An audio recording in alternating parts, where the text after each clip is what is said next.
بسم الله الرحمن الرحيم.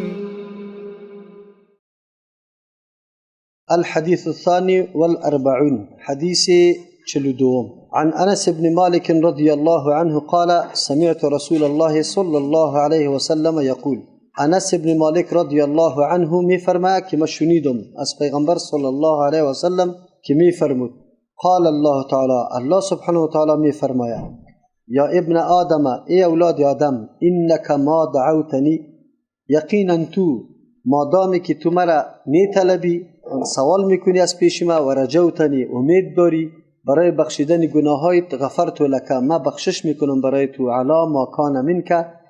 بمو گناهایی که صادر شده از تو،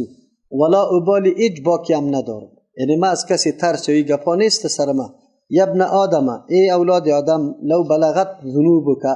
اگر برسد گناهای تو عنان السماء، دا بالا طرف آسمان یا برابر ابر آسمان، ثم استغفرتنی، بعد از تو بخشش طلب کنی از ما، غفرت لک، بری تو بخشش طلب میکنم. یا ابن آدم، ای اولاد آدم، انک لو آتیتنی، اگر تو آوردن کنی بقراب الارض، بمقدار زمین، بمقدار پوری زمین یا بمقدار حجم زمین یا بمقدار ثقل یا گرنگی زمین، خطایا گناها را، ثم لقیتنی، بعد از تو روبرو شوی امرای ما، لا تشرک بی شیئا، که شریک نساخته باشی به امرای ما چیزی را، لاتیتک بقرابها مغفرتا، من آوردن میکنم به مو مقدار گناهای تو بخشش. رواه ترمذی رحمه الله و قال، گفت حدیث حسن صحیح، حدیث حسن صحیح است.